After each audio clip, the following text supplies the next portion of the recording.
Këtu jemi tek rritja e pagave, kjo paga mesatare e përgjithshmja, pra e bashkuar privat shtet, ka qenë 322 euro, sot është 848 euro, dhe në Shqipëri në 2030 do t'jetë 1000 euro të paktën. Kjo është paga mesatare në sektorin publik, sot që flasim, është 1000 euro në shtet,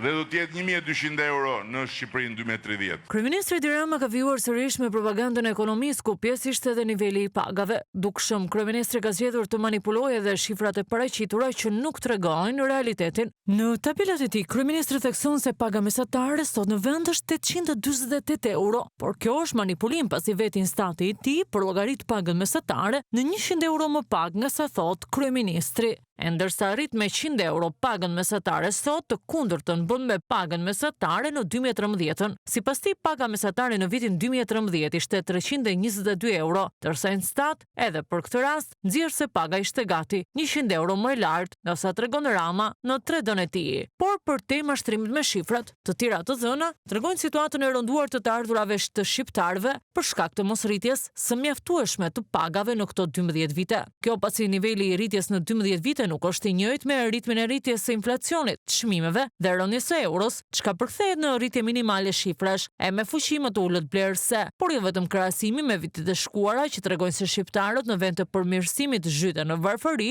por krahasimi me vendet e rajonit nxjerr zbuluar i qeverinë shqiptare. Nëse në vitin 2013 Shqipëria renditej për paga dhe pensione në vendet e para, sot në 2025 Shqipëria është e fundit në rajon për nivelin e pagave, me një diferencë të madhe edhe nga Maqedonia e Veriut dhe Bosnia. Rajoni ka ecur shumë më shpejt në rritjen e pagave sipas të dhënave që Monitor përpunoi, bazuar në institutet statistikore përkatëse. Me preshtim të Kosovës, pagat në Shqipëri mbeten rreth 30% më të ulta se në vendet e tjera. Paga më e lartë mesatare mujore bruto është në Serbi me 1150 euro në muaj, në Bosnjë dhe Hercegovinë paga është gati 1100 euro, në Maltëzi paga është 1083 euro, edhe Maqedonia e Veriut paguan mesatarisht punojësit me më shumë se 1000 euro në muaj, por edhe paga që trumbeton kryeministri si rritje nuk është reale, por është rritje artificiale për shkak të zhvlerësimit të euros, teksa fuqia blerëse reale për të ardhurat në lek ka rënë për shkak të shtrenjtimit vazhdueshëm të çmimeve 3 vitet të fundit.